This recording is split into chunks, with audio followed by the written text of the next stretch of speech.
we have a special birthday greetings request po today, September 10. Nagsa-celebrate po ng kanyang ikasampung kaarawan. Ang nag-iisang anak na lalaki po ni Julita de la Serna. Happiest birthday to you, Clark de Padua. Cheers! Alam mo bang reaching the age of 10 is such an important milestone para sa mga bata? Kasi exciting ito. Imagine, first time mong ma-experience ang 2 digits age. At few years away from now, you will be all grown up.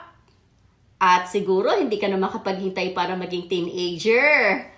But you know, it's like opening a new chapter o book in your life.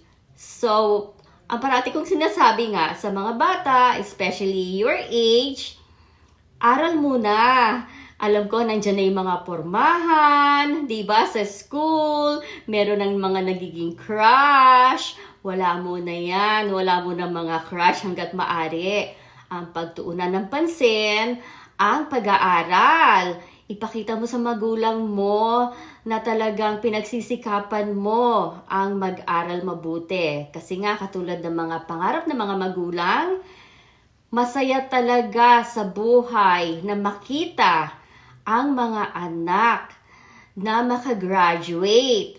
Ang may pinag-aralan, napaka-importante yan. Kasi katulad nga na sinasabi ko, ang may pinag-aralan yan ang magdadala sa iyo sa magandang kinabukasan.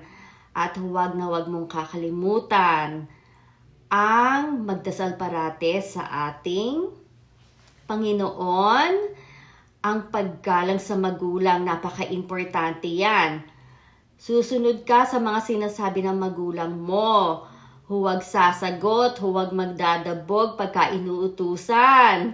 Kailangan ipakita mo sa kanila ang iyong paggalang at yung bang kanilang hirap sa pagtatrabaho para maitaguyod ang mga anak. Sana nakikita ng mga bata yon. Again, happiest birthday to you and may you have a great future ahead. Clark de Padua. God bless you.